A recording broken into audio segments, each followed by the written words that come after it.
Hey, all, welcome to Beth and Beyond. I'm Beth. This is my reading journal, and it is almost October. And this is the fourth reading journal that I have set up. So this was this year's for 2024. This was my reading journal for 2023. This was my reading journal for 2022. It only made it through August before I abandoned it. See? Bright white pages. But even more sad than that, this was my reading journal for, where am I at? 2021? So 21, 22, 23, 24. Correct. And this one made it like a month before I abandoned it. One of the reasons that I started setting up a reading journal was so that y'all could help keep me accountable to my reading, as well as me, myself, trying to rebuild a reading habit. My degree is in English literature. I love to read. My mother is a librarian. It's always been a part of my life.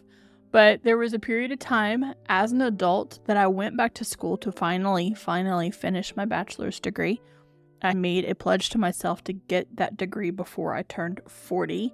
And the date on my diploma is actually my 39th birthday. But I was taking 2 classes every 8 weeks. 2 literature classes every 8 weeks will burn you out of reading really quickly. Add to that I got myself stuck into the Middle Ages and I couldn't get out.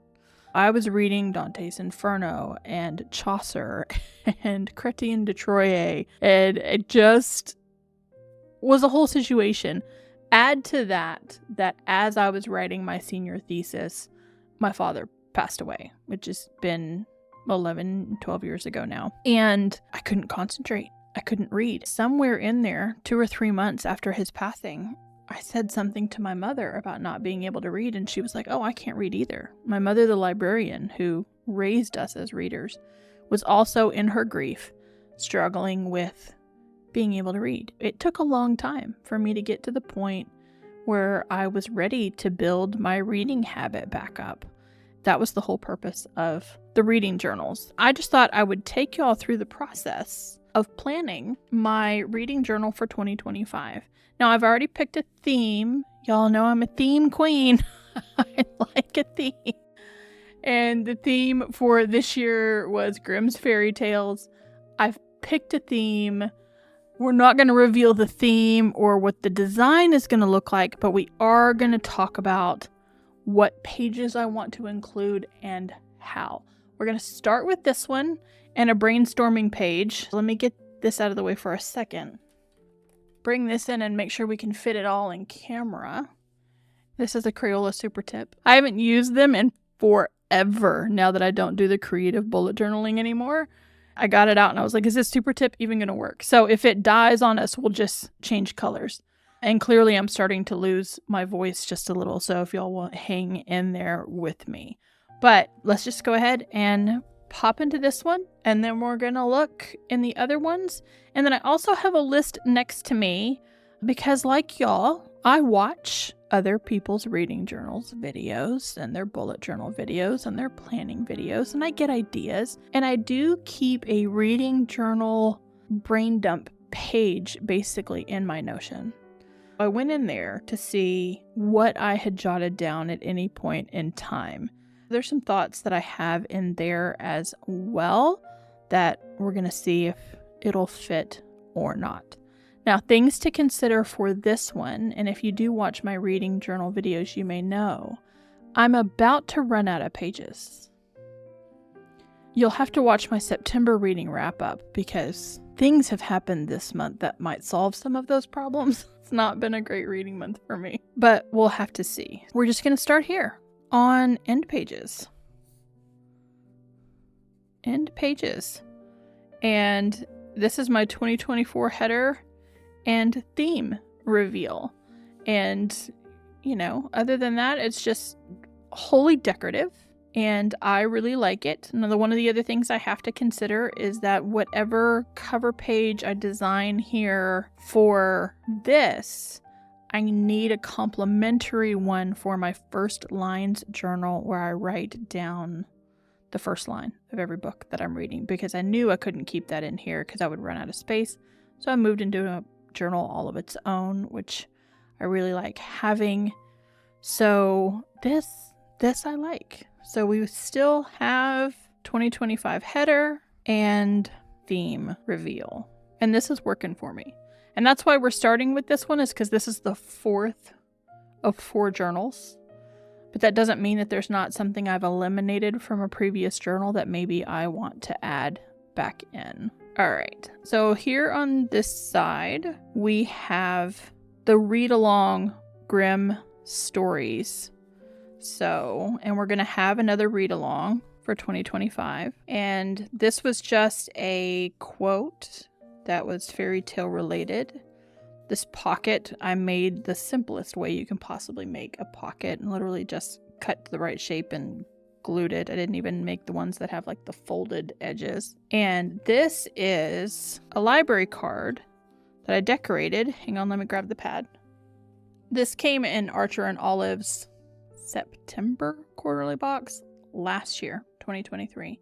There are white, yellow, and pink library cards like you would have checked out a book from your local library. I like having that. I like having this story card all on its own. So we're going to say pocket and library card. Now here's where things get interesting. Here's a preview into my reading wrap up for September. I came into the year reading all of these books by Michael J. Sullivan that start with Age of. Now, funnily enough, Age of Vice is absolutely not written by Michael J. Sullivan, but I've had to add this little flip up tip in to continue my A's because I ran out of space. And if you've been here a minute, you may know that my index used to just be this, and I think that was it. And then I have an old traveler's notebook that I've poached pages out of, and so I made my index like this, which I love. And for the most part, it has worked. It definitely gave me more space. The question is do I give this much space to X? I don't necessarily think I need to. I could probably put X, Y, and Z on the same line. But right now, until you get down to here, every letter of the alphabet has the same number of spaces. I like symmetry. So I think, honestly, this is just a wild anomaly because 1, 2, 3, 4 of these books are from the Legends of the First Empire series. I think my index will work just like I have it and me not add any more pages to it. I think. Here, we'll look at Poe real quick. My index was just 4 pages. I doubled it with the flip outs because here the M's started to run into the N's, and I read more this year already than I did last year. The P's ran into the Q's. So yeah, I think I do need, that was 5 spaces a piece. This was 8 spaces a piece. I think 8's a good number. I do. Let me know in the comments below what you think. As far as the index is concerned, my index does count as my record of what I read. I don't like to list it anywhere else. So I don't have a whole nother list by genre. I don't have a whole like this. My index is, this is what I read this year. I do have a fill-in tracker for the number of books, but I don't have another place that I list them anywhere. So index, we're just going to put same as 2024 because that's easier than trying to specify. And the other thing I was kind of quietly doing, I put this little dot below each one for an alphabet challenge, just to see how many of them I could fill in. It's weird that I haven't read a book that starts with D. That's odd. And then J, M, O, Q, T, V, X, Y, Z, and a number. Am I pushing really hard between now and December 31st to complete the alphabet challenge? No, I'm not. It's not even part of my major goals. It was more of a curiosity kind of thing. But I do like having it. I think it's neat. So we'll just put alpha. And I don't think I need to put the alphabet challenge somewhere else because this is a framework that's already in place. It's already alphabetized. It's just the perfect place to include it. Now, I do think what I will do, I may pre-print headers. So this is an alphabet stamp that I've used, and I might pre-print headers. That's not how you spell headers. Question mark, maybe. That's a we don't know for sure. Moving on, next up is my goals page. So read 366, or next year it'll be read 365. Probably do the same 10 backlist. That's picking at least 10 off of this physical backlist. This is a physical TBR. It's not all of my unread physical books. Somebody always says, oh, it must be good to only have that. No, this is just a random sampling that I pick every year. And if we look in some of my other journals, you'll see some of the same books have been repeated year after year after year.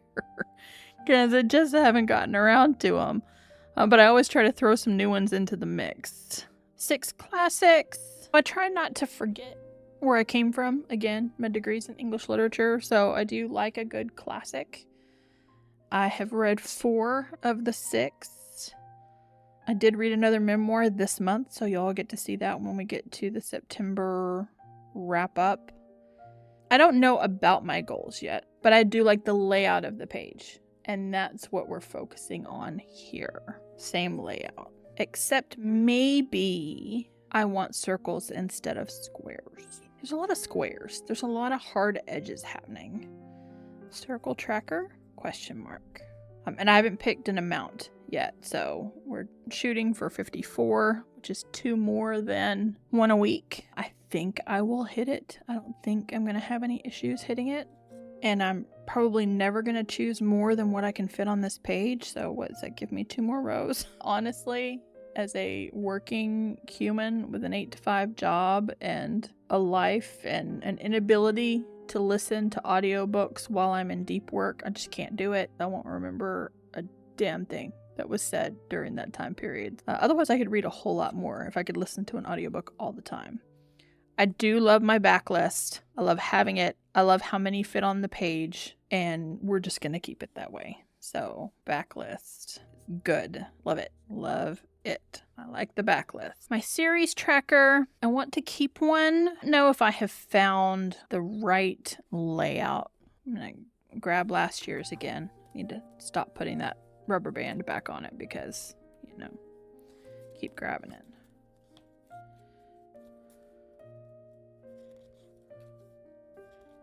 See, there's my backlist. Oh, I know what I want to change on my backlist. And it's a small thing. Hang on. Go back. DNF color. So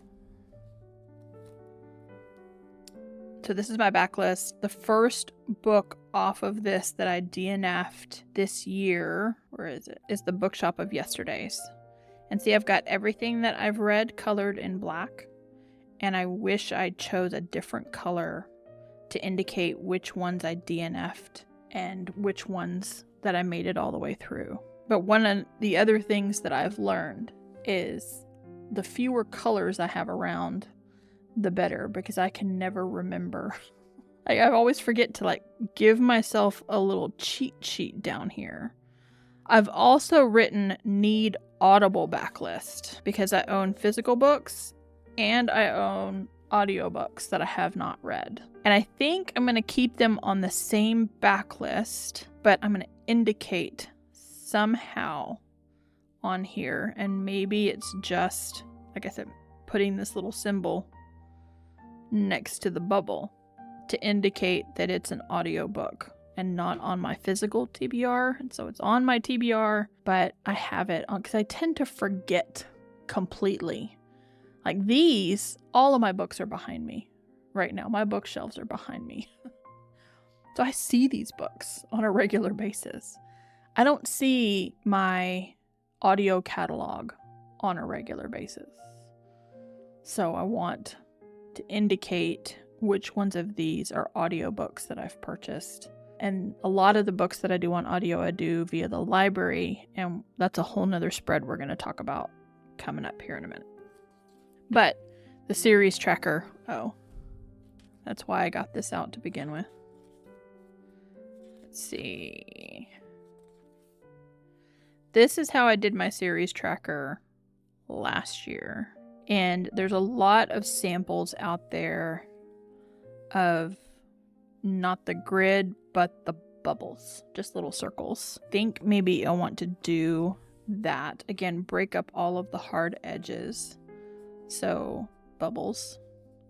The other thing I want to do is to color one color for all of the books that I had read coming into the year.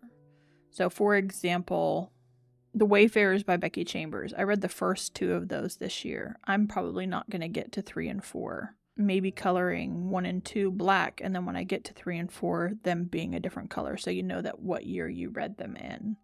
So they would be, I've read black pre-2025, and then whatever color we choose post-2025.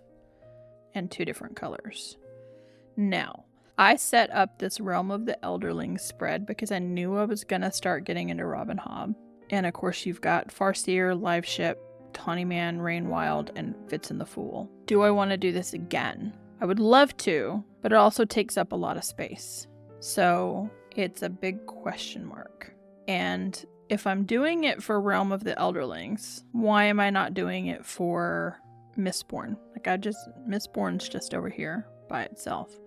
And part of the reason that I did this was to keep the individual series within the Realm of the Elderlings separated from one another. That's the same situation we're in with Mistborn. So maybe I do a Realm of the Elderlings and Mistborn, but I'm also trying to conserve pages. TBD. Y'all will have to find out when I set up my reading journal, because I don't know the answer to that right now. My haul, it does take 2 pages. I used to have it on a page and a half, and then my Book of the Month books on another half a page. I do need 2 pages. So 2 pages. And we'll leave it just like that. My release radar. This works for me because I'm not a hoarder of release dates. If they manage to catch my attention, then great. I typically find out about release dates from booktubers, or I'll see an ad somewhere. I'm not one of those people that is always checking release date calendars and updating things. It just happens when it happens. So this works for me. I do think I need the 2 pages. I'd love to think maybe I could do it on 1, but I do like to separate it by month, even if some of them are empty. So we'll keep 1 spread for, and we're going to add it next to haul, because we'll say release radar and haul, 2 pages. Because I do think that those need to stay the same. All right. DNFs. So I've come to this conclusion that I don't put DNFs back here. I don't write a bunch of quotes. I don't put my thoughts on them because I don't want to waste an entire spread on a DNF, regardless of how far I made it. But I want more than this. I want maybe the page count or the percentage that I made it through. I want the start date and the DNF date, and I want 1 or 2 sentences on why I DNF'd this thing. I'm thinking, and I don't DNF a lot. Now, I say that, and I've doubled my DNFs in the month of September. I'm thinking I'm gonna need to start my DNFs at the back and give them 1/3 of a page each. And then we'll see what happens. Now, this is going to be, I have chosen another Archer and Olive Traveler's Notebook for this year, and it's going to be the make or break. We're going to find out if I can make it work with my current reading habits, or if I need to switch to a Traveler's Notebook that has Tomoe River paper so that I have lots of pages, or if I go to a traditional Traveler's Notebook and I can add inserts as I need them. 2025 will be maybe the last year that I'm in an Archer and Olive Travelers. I'm not going to change from the Travelers format. I really like the traveler size notebook. So for 2025, we're going to see if we can make it work. And there we go. So DNFs. Ooh, look, I'm smearing. I'm going to go this direction. DNF, back to front, 1/3 page. Start, stop, percentage. And that was something I just thought about last night. Those who are regular viewers know, because we were doing the Brothers Grimm read-along, I originally thought that, oh, I'm just going to go rewatch the television show Grimm in a year. And I had this chart, and it's available on my Patreon, and you're welcome to hop in and watch along, but I've quit. I've just realized that it's no longer resonating with me, and I'm not going to spend time on something that I'm just not enjoying anymore. I was just kind of bored. When I get really obsessed, there are certain television shows that I can watch over and over and over again. Like, it's fall. It's time for me to watch some more Gilmore Girls. It just is. And I came to the Gilmore Girls party way late in my adulthood. I love that shit. But I could also watch Buffy any day of the week, and I could watch Battlestar Galactica over and over and over again. I came into 2024 rewatching all of the Stargates all over again. So when I do hyperfixate on something, I can watch it and enjoy it over and over and over again. Grimm's not one of those things, apparently. This was not meant for me to binge again because I'm just not that involved. I'm not going to do a watch along. We'll have a read along for 2025. But watch along, we'll just do this. Watch along. Absolutely not. It's not on the to-do list. This is my favorite spread. This is my book bracket spread. It is not a favorite per month. There's only 8 to start with. I would like to expand it by adding 4 more. I would like to start with 12. I'm still not going to pick them by month, but I'd like to add 4, which means redesigning this layout. So add 4 and redesign layout. So maybe I go top and bottom to center. Maybe I keep this layout, but I pull these out from being book covers and just write the title. Not quite sure. This is one of those spreads that's tricky in a traveler's notebook. It's one of the reasons I only have 8. Or I can print book covers, but I could shrink down to yet another size. My book template that you can download from Canva has this size and this size book. I could make a tinier book, but we're going to keep the spread. I just need to redesign it because that is how I pick my favorite book of the year. Again, I'm going to grab this one, and there's 10,000 Doors of January. So you see, last time I did just do the writing, but I still only had 8. And then these 2 faced off. These 2 faced off, these 2 faced off, these 2 faced off. So I had it designed a little bit differently last year than this year. It's another one of those things that I'm going to have to figure out. Figure out if I want to do it this way. Okay, ratings. So this was my rules for rating a book and what my rating system looks like. I'm thinking I want to simplify this. Maybe I can fit it on one page, or maybe I put it in a front page tip-in so that it's not taking up a spread in the book. But I want to keep it. This is the first time I've had it, so it was new for 2024. But I do like it, so I'm going to run out of space. Let's go this way. I'm just going to put simplify and then tip in question mark because it makes sense for it to be at the front of the book, but just maybe simplified. I don't know. We will find out.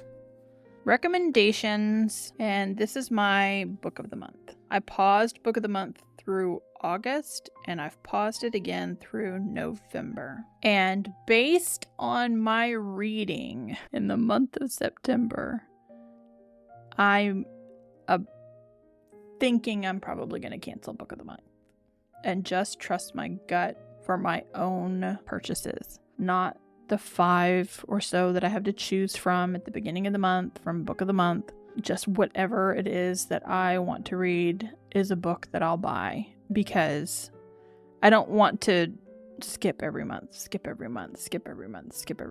too tedious to remember to go check the book of the month just to skip the book of the month, which is why I finally paused it, because I had so many book of the month books that I had not yet read, and I've been trying to tackle them in September. So I'm gonna we'll put it right here, book of the month with a question mark, because by the time I set up my next journal, I'll make that decision whether I want to just completely cancel it instead of continuing to pause it over and over and over again. This is my recommendations page, which, as you can see, is quite sparse for being almost to October. Because while I see lots of books that I think, that looks kind of interesting, there's only a few that I feel compelled to write down. And in that instance, I could just be keeping a list on my phone. Why take up a whole page? Or if there's something else that it can share a page with, I don't know. So it's another one that we're going to also put a question mark. So we'll stick it over here with Book of the Month. How fun is this? Can y'all even read this? Just my handwriting's a hot mess all over the place. All right. And that launched us straight into January. And so the other thing that we've got to consider, hang on. Let me jump to the back.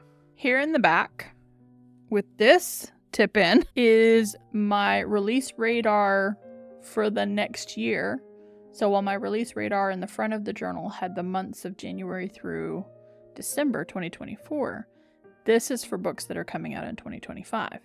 So these books are going to get put on those release radar pages for 2025, and I'll need a release radar for 2026. Because sometimes, most times, what happens is that there is a book that was slated to release in 2024, like Witch's Guide to Magical Innkeeping, which is now moved to a release in 2025. So I had it on my release radar and I had to move it to this page because publishing is publishing.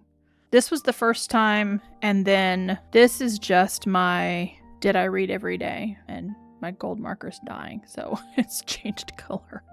So I like having this, and I think I like having it in the back. It's just real easy for me to tip this out and stamp it. It's real easy to know that this is all the way in the back. So this was an idea that worked for me. And then this, I just decorated the pocket that has the stencil that has my 5-star rating on it. You can see how well it's loved and used. We're going to lump these together, and I'm just going to do this. Read 365 and 2026 release back tip in, because that worked. We like that. Now in this space here, we need to discuss my monthly dashboards and what maybe I want them to look like. I had pre-made like January, February, maybe even March headers. Does March have one? No. But for this year, our read along with Sleeping Beauty had this huge Sleeping Beauty page. Last year during Poe, we didn't have a huge page. It had a January's gonna start, but then here's a little bit of information about the read along, what I'm reading this month, and then I changed some of these things a lot. But I'm thinking maybe I'm gonna go back to this style somehow and not take up a whole page with this big splooshy slap in. The other thing I'm thinking about doing, because I have so many of them, is using these cards to list what I'm reading. But I also don't know if that's going to just make the journal too fat and bulky. And I would probably just stick it in with washi tape. But I just like the fact that it's a library card. So I might do that. I don't know. Let's do this and put monthly. And what we do know we want to do is back to 2023 style, which is funny because this full page, bring that back in, this full page was also my style in, let me grab it, 2022, because it was my Tolkien theme. Let's see. And it took up 2 pages, not just one side, but 2 sides. And then I just put this gold piece on the edge of each month. There was a Lord of the Rings read along. We didn't have enough people to really do a read along at that point, but I had it broken out on how much of each one of the books you needed to read each month to keep up. But yeah, so we'll go back to a 2023 style for the monthly. Back to 2023 style. I never keep up with a calendar on the month. I can keep up with my reading 365 days, but I can't keep up with these calendars. I start off strong, like trying to keep track of what I was reading when, and then it and I'm like, no, I can't keep up with that. That's just so. By the time we got to Snow White, we had changed to this. This is what I'm reading. This is what I thought of Snow White. I do also like that 2023 I had the chapters listed, like chapter 1 was January, chapter 2 was February. It's just fun in a reading journal. It's not original by any stretch of the imagination, but it is fun. So I'll probably do that as well. So yeah, just go back to that 2023 style altogether, and then library cards, question mark. All right, let's look back at, and like I said, now that this is the 4th one, I'm getting to the point where I know what I want and need in a reading journal and what I'll use. And this was a cover page, very similar to the Grimm one. We've talked about the index, and we know we need more space. We've talked about the goals. This Read 365 would, again, live at the back of the journal in that tip in. We've talked about the release radar and the backlist. This used to be the recommendations page, and it was the fear of missing out page. I mean, This was our story of the month page. Here's where I said I had the haul on a page and a half, and I just ran out of space. And this is book of the month. The series tracker, again, we'll figure out if there's a better way for me to track series. And of course, DNF, I definitely need more than just a list. I need to be able to say, how much did I read? When did I stop reading it? And why did I stop reading it? Again, the faves we've talked about, and that reads us right into January. Let's look back at Tolkien and see if there was anything different in here. So I had an even shorter index, which is funny. And like I said, this one only made it through like August. Releases, it's kind of always just been a list version. It works for me. On this one, I had TBR and recommendations. Like it was, this book's been recommended and I definitely want to read it. This book's been recommended, but we're going to just let it live over here until I'm ready to read it. And I ended up combining them. I definitely didn't need both of those. So I don't want to add a TBR page back in. My backlist was a little smaller. Series tracker was the boxes again. My haul here was only 1 page long. I had my first lines in here. In the Edgar Allan Poe one, my first line started at the back and came towards the front. And then, of course, this year I moved it to a journal all on its own. Oh, and then we're straight into January. Okay. And then we'll peek at my very first reading journal. The one that got little to no action, which is embarrassing, but you know what? It happens. And it was based off of the Invisible Library series by Genevieve Cogman. And this is my index. And like I said, I barely read anything in here. Oh, I did put the Goodreads 100 in here and mark off those that I had already read. Do I want to add this to my journal? Absolutely not. I feel no need to add that in. That was my book haul page. This was my release radar page. My goals. You see how far I made it, y'all, before I just stopped using the journal. It's not that I stopped reading. I did read. I didn't read then as much as I am now. I was still trying to come out of that slump, especially this being the first reading journal I had set up, trying to get myself out of that reading slump. But I definitely didn't read at the pace that I'm reading now. Instead of, so this is Unread Shelf Project 21 and 21. So, yeah. Some of these are still on my backlist. Like Bernard Cornwell's Fools and Mortals. No, still on my backlist. Okay, this says too tedious to maintain. So instead of a year at a glance sort of situation where you mark every day that you read, I had a key here and I was trying to keep track of how many chapters I read in a day. Yeah, it takes a special person to keep up with that kind of tracker. That's too much brain power. I just couldn't do it. So I definitely don't want to add that back in. Series tracker, again, we're on the block system. I don't know, maybe that's what just works for me. Oh, I was doing a Jane Austen revisited situation. I did not make it that far. Now in 2023, last year? Question mark. Yes. In 2023, I did reread all of Austen. So it didn't happen in 21, but then it did happen in 23. This was a bingo challenge to get me to read more female authors. Do I want to add a bingo challenge for this year? No, I do not. All right, everybody drew a bookshelf. I have no desire to draw a bookshelf. And, like I said, I have my index. That's where my books are all written down. I don't need to see them on a bookshelf too. Like, it's kind of cool, but no. Oh, a genre tracker. Can you hear the wheels turning in my brain? I think if I added it up, I would have more than 12 science fiction books for 2024.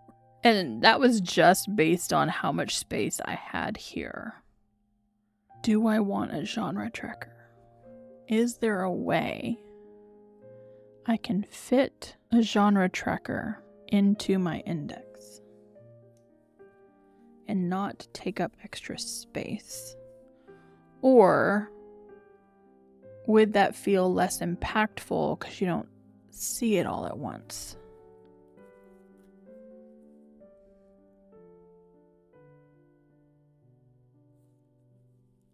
Let's look somewhere else where we don't have a flippy flip. Like, I mean, I already shortened things because, again, this is a traveler's notebook. So, like, this says 7 husbands. That's 7 husbands of Evelyn Hugo. I know that. And it tells me what page it's on. But can I put bubbles next to those? Y'all weigh in the comments. Let me know what you think. Should I try to fit in a genre tracker already on my index? Or should I go back to actually having some sort of graph to track genres? I would probably leave some of these off. I don't ever read an autobiography. Memoir, yes. I never read horror. Suspense thriller, yeah. Horror, no. Yeah, let me know in the comments. What do you think? Should I add in a genre tracker? Genre, question mark. Brunk, brunk, brunk. All right. And then this was a spread that I set up to track television or movies that I was watching that were based off of the written word from books, not the script from books. This journal didn't make it very far, so I never filled in anything. I didn't know, like, if I watched Pride and Prejudice for the 50,000th time, would I remember to come in and log it? I don't know. And yet I like the idea. I totally forgot I did this because I didn't use it, because I didn't make it very far. So I don't know if I like having it or not. Guys, what does that mean? Does that mean I should try it? As I add things on based on question mark. It's like I said, I didn't use it. So I don't know if I like it. So again, after this, when I went into the Tolkien one, like I didn't set up a this is what I read page when I already had an index page. But in this one, I did have like the date that I finished it, the format, and the star rating. And I just don't have that kind of space in a Traveler's to write the title of the book as well as that information. That's why I haven't kept it that way. And since I have it on the page where I recap the book, I don't feel like I need it. And this was how I was doing my ratings. So they were much smaller. I was going to put the book cover here. I never did. But like, this is Becoming by Michelle Obama. It's a memoir. These were my short thoughts, the number of pages, the date, and the format. And you can make your reading journal that simple. See, look, I told you 2 books. 2 books. Which I was really sad about because I had a super fun time setting up this journal. I remember making these printables to put in here. I had a great time setting up this journal. And its little steampunk vibe. But, alright. Alright, so what else do I have in my toolkit from Notion? I have a note on here for pre-printed headers. I already have that. I mentioned earlier that I've been reading a lot from the library. And that maybe I wanted to read or track what was a library book and what wasn't a library book. And again, is that something that I can fit into the index? I'm trying to fit everything into the index so I don't have to set up other pages. Is that something that I can fit into the index, whether it's ink color? So, black for non-library books and red for library books? I don't know. Library. How do I want to track library books? And then I have my Bring Your Own Book Club, which is sponsored by our local library. Look at me, move that back over. Our library system, Central Arkansas Library System, has a hefty event calendar. And one of those things is a Bring Your Own Book Club. And when I showed up, it was only the second meeting. And we had this great conversation about how, I think there were 5 of us there, how none of us like traditional book clubs because once you tell us to read a book, we don't want to read it. It's I don't know. It's resistance from book report days, right? From school. And I'm 50. Should I still have those? No, but I do. Yeah, once you tell me to read a book, then I lose all interest. If I have to read it by a certain date and I have that pressure, I'm out. Like, I don't want to read it.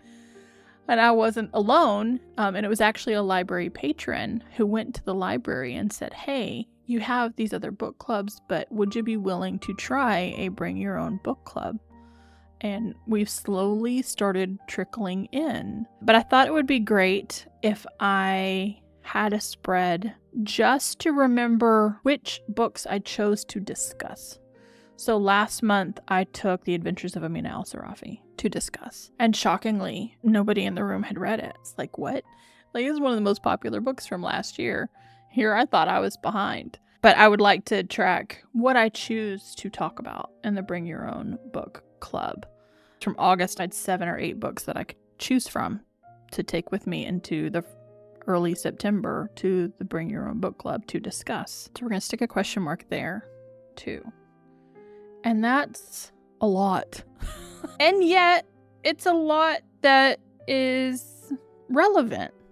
After 4 years of setting up reading journals, I've probably watched hundreds of reading journal videos. They fascinate me until people start drawing the bookshelf. I'm not gonna lie. Where is it? Once people start drawing the bookshelf, I'm out. Like, I forward until they get to whatever the next spread is they're gonna do. I'm so anti the bookshelf at this point. You do you. Draw yourself a bookshelf because it looks pretty. It's not for me. But if there was anything new, I would have stuck it on my Notion board. I would have said, you need to try this tracker or you need to try that tracker. I don't join 5 or 6 reading challenges for the year, so I don't make trackers for those on purpose. If you do think of something unique or you've seen something wildly interesting that you think I might be interested in adding, please add it to the comments below. I know we don't all watch the exact same videos. Sometimes we will, but sometimes you'll see something that I didn't see that you think, oh, that'd make a great thing for Beth's reading journal. Otherwise, I've got a lot to think about, but I've clearly indicated this is something we're going to leave exactly the same. And this is something we're going to leave exactly the same. I could have written these in different. Goals are going to be in the same layout. release radar and my book haul work the way that they work. And then there's some other things that I've got to change. I've either got to redesign it, or just like this one, like on the backlist, when I'm filling in that bubble to say, hey, I've read that book from the backlist, I just need a different color to fill in that bubble. And I've got to remember to write down somewhere on that page what that color is. Like if it's a Tombow 721 or whatever the hell it is, I gotta write it on there or I'm gonna forget what that color is, because all of those markers don't live with my reading journal all of the time. And then we've got some other things that we need to redesign. I've got to figure out how I'm going to handle my DNFs. I need to redesign my favorites page, especially if I want to add 4 books to it. My monthlies need another redesign. See, that's the same. That's the same. Ratings, simplify. That needs a redesign. Things that are great, here I've got solid circles on. Things that need a redesign have got the empty circle, and then there's a lot of question marks on here that I need to answer as I get ready to design my reading journal for 2025. I know this was a chaotic look inside my brain, but this is what it's like when I set up something like a reading journal, especially when I have a few that I've been using already, to determine what's going to work for me, what's not going to work for me, and what's going to fit within the confines of my TN size journal that I love to keep my reading journal in so much.